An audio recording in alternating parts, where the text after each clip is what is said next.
Ayman from India says, his three questions are all related to confusing whether the fear of jinn is something that constitutes shirk or not. This is a very vague issue because it depends entirely on how you feel.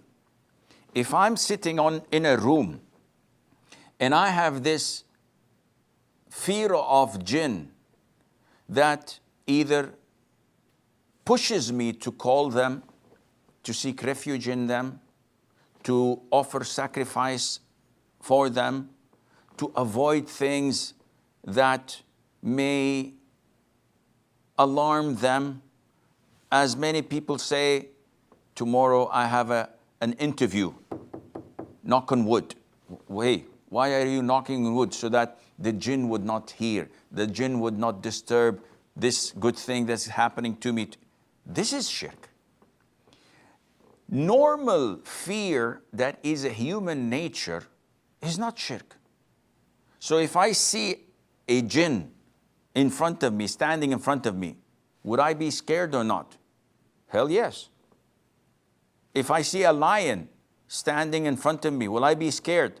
Of course. Would that be shirk? No, this is natural fear. So natural fear is when you see a snake, when there's fire, when you fear drowning, like me, if you fear heights, and you look down and say, whoa, my knees are not working anymore. Some people are like, am I committing shirk? No. But the real shirk is when you are in your room and you fear an individual and you fear someone who has no power over you. Yet you're still afraid and you do things in their absence when they're not watching just to avoid what may happen if they were to be there. And this is shirk.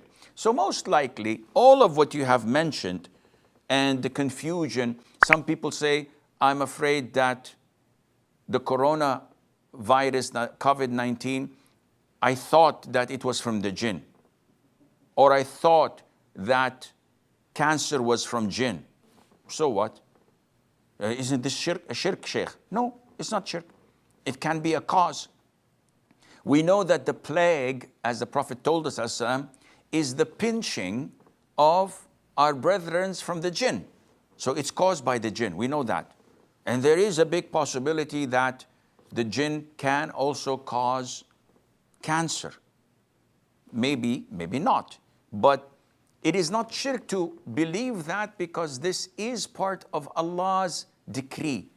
There are means for things. So we believe that this can be one of the means. If we don't have evidence that to back it up, the thought of it would not take you after the fold of Islam. So all of these questions are related, Ayman. How to seek repentance from something that I've done by mistake. If it's done by mistake, there's no sin on you. And once you acknowledge and understand what I had said, then inshallah you are safe.